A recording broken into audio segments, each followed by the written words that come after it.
Hello friends, welcome to my YouTube channel Rohit super 100। आज की class में हम मैथ के कुछ क्वेश्चन सॉल्व करेंगे। तो यदि आप हमारे चैनल पर नए हैं तो प्लीज़ लाइक और सब्सक्राइब ज़रूर करें। ये रहा आज का पहला क्वेश्चन। संख्या 3.4625 में 2 का स्थानीय मान क्या होगा।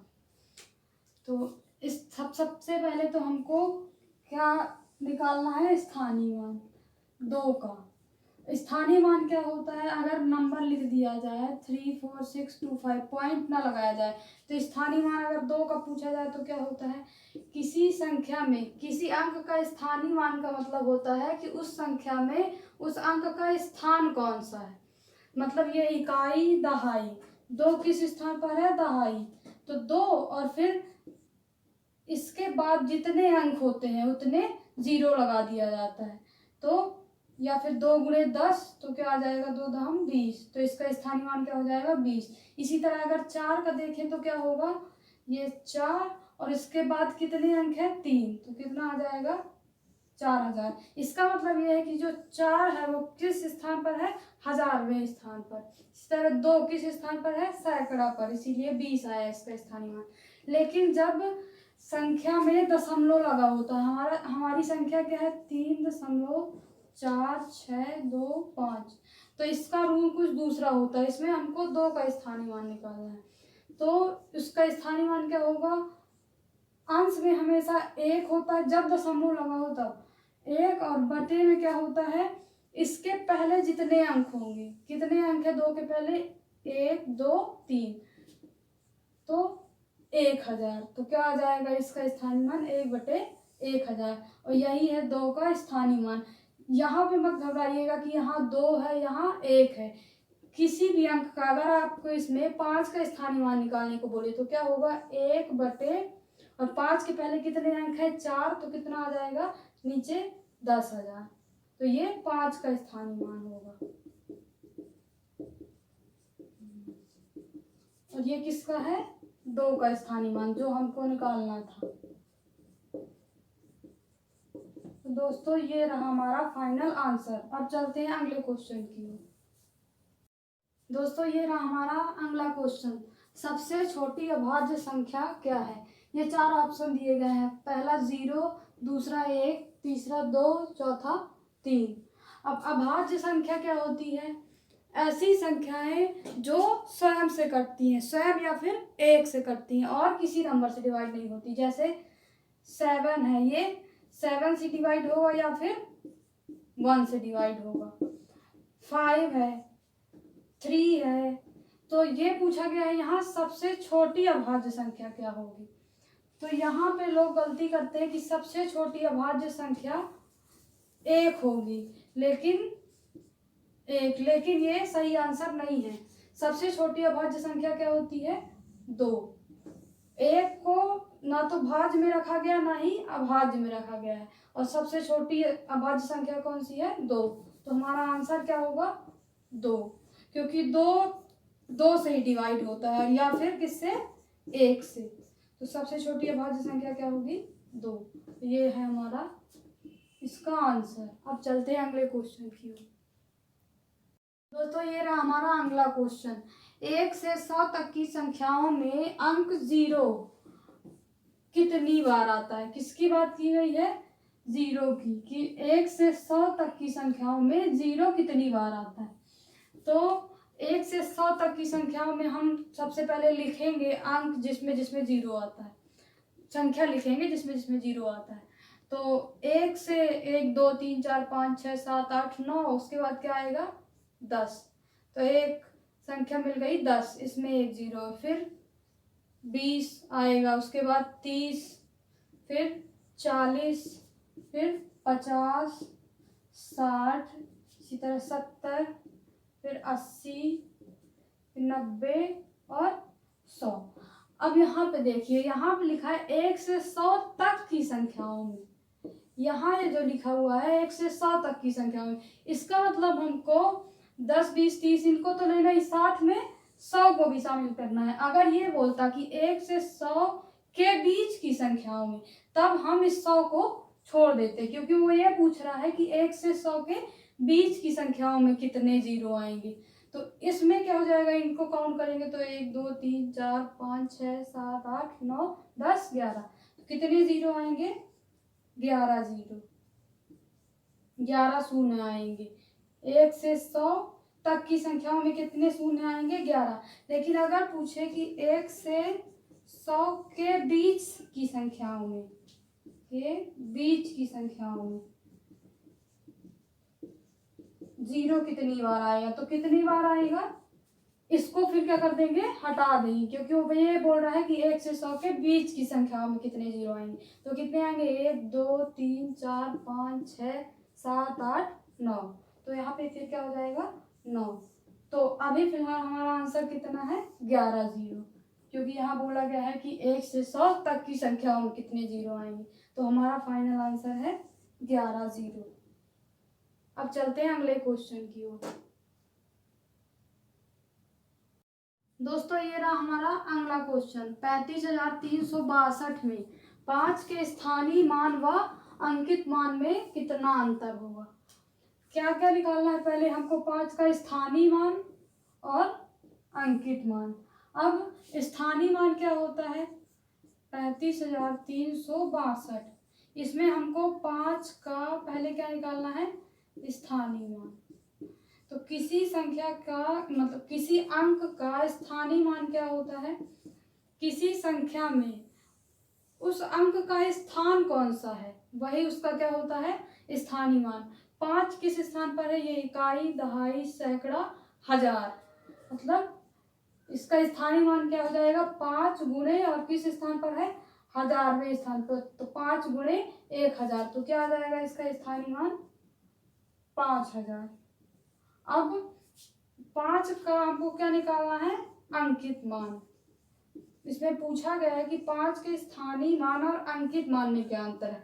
तो ये हमने 5 का स्थानीय मान निकाल लिया। अब अंकित मान निकालेंगे, फिर जो आएगा उनको माइनस कर देंगे, क्योंकि अंतर हमको निकालना है। तो अब अंकित मान, तो किसी अंक का, किसी संख्या में किसी अंक का अंकित मान वही संख्या होती है। मतलब जैसे ये नंबर संख्या दी गई है 35,362, तो इसमें अगर पूछा जाए 6 का अंकित मान क्या होगा, तो क्या होगा, 6। तो अंकित मान क्या होता है, वही संख्या। तो 5 का अंकित मान क्या हो जाएगा, 5। अब हमको क्या करना है, 5 के स्थानीय मान और अंकित मान के बीच अंतर निकालना है। तो इसका मतलब ये 5000 और माइनस ये जो अंकित मान हमने निकाला 5, और जब 5000 में 5 माइनस करेंगे तो कितना आ जाएगा, करके देख लीजिए, 5000 और ये माइनस 5, 10 में 5 तो 5, यहाँ पे क्या बचेगा, 9, फिर ये भी 9 और ये 4, कितना आ जाएगा, 4995। दोस्तों ये रहा हमारा फाइनल आंसर। अब चलते हैं अगले क्वेश्चन की। दोस्तों ये रहा हमारा अगला क्वेश्चन। 1.2x बराबर 0.3y है, तो y माइनस एक्स बटे वाई प्लस एक्स का हमको मान ज्ञात करना है। यहाँ पे हमको दिया गया है 1.2x बराबर 0.3y। अब हम इनका पक्षांतर करेंगे, 1.2 को बराबर के उधर ले जाएंगे, 0.3 को बराबर के इधर ले आएंगे।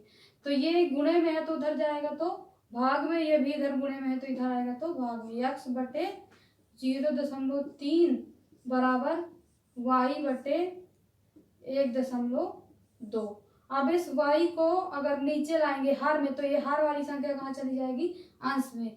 मतलब x बटे y बराबर क्या हो जाएगा, 0.3 बटे 1.2। अब ये दशमलव से दशमलव क्या हो जाएगा, हट जाएगा, क्योंकि एक अंक बाद दशमलव यहाँ है, एक अंक बाद दशमलव यहाँ भी है। जब दशमलव बराबर अंकों के बाद होते हैं तो क्या हो जाता है, दशमलव हट जाता है। जब दशमलव हट जाएगा तो क्या आ जाएगा, 3/12।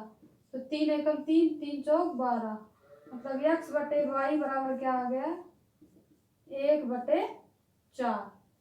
अब यहाँ से हमको मिल गया x का मान 1 और y का मान 4। हमको पूछा क्या गया है, y माइनस एक्स बटे वाई प्लस एक्स का मान। हमने निकाल लिया है एक्स का मान 1 और वाई का मान 4। तो हम यहाँ पे वाई की जगह 4 और एक्स की जगह 1 रख देंगे। तो वाई की जगह 4 तो 4 माइनस एक्स की जगह 1 तो 1 बटे यहाँ वाई की जगह फिर से 4 और ये प्लस और एक्स की जगह 1। तो क्या आ जाएगा 4 माइनस 1 तो 3 बटे 4 प्लस 1 क्या आ जाएगा 5।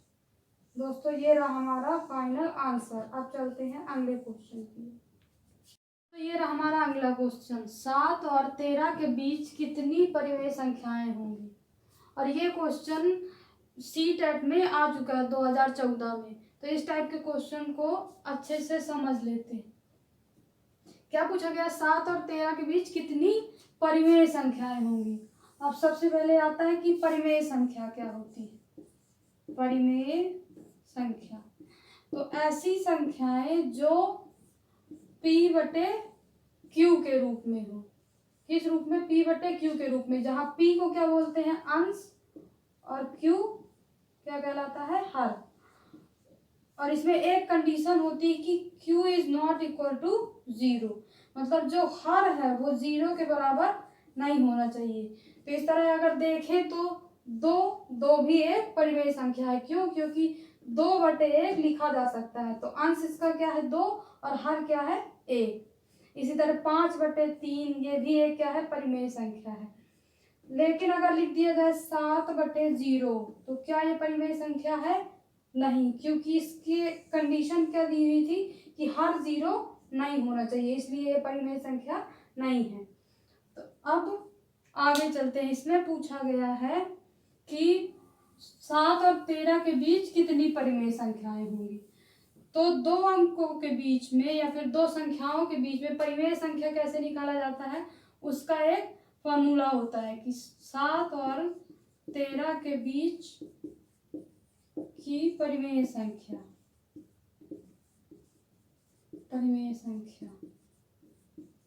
एक नियम होता है, दोनों संख्याओं को जोड़ के और फिर क्या किया जाता है बटे 2। जिन दो संख्याओं के बीच की परिमेय संख्या निकालनी है उनको जोड़ के बटे क्या करते हैं 2। तो 7 और 13 को जोड़ेंगे कितना आ जाएगा 20 और 20 बटे 2 कितना आ गया 10। तो 7 और 13 के बीच एक परिमेय संख्या क्या आ गई 10। अब हमको एक नई परिमेय संख्या मिल गई 10। हमारे पास पहले से क्या थी 7 13 पहले से दी हुई थी और एक 10 हमने निकाल ली। अब हमको अगर दूसरी परिमेय संख्या निकालनी है तो क्या कर सकते हैं हम, दूसरी परिमेय संख्या अगर हमको निकालनी है तो हम क्या कर सकते हैं, या तो इन दोनों को जोड़ के बटे 2 या फिर इन दोनों को जोड़ के बटे 2। तो हम क्या लिख सकते हैं 7 प्लस 10 बटे 2, ये हमारी दूसरी परिमेय संख्या हो जाएगी। क्या आ जाएगा 17 बटे 2। अब हमको नई परिमेय संख्या मिल गई।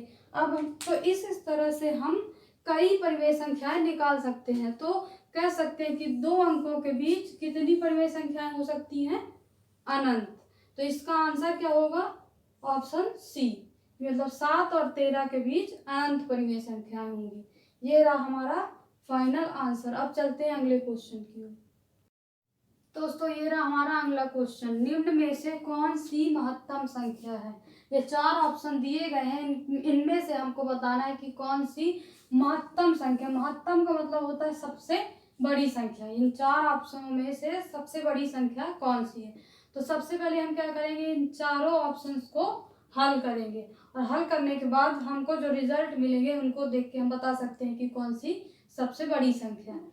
सबसे पहले इसको सॉल्व करते हैं। तो ये 2 प्लस 2 सबसे छोटा ब्रैकेट, इसको सॉल्व करेंगे पहले। इनको क्या करना है प्लस 2 प्लस 2 कर देंगे कितना आ जाएगा 4।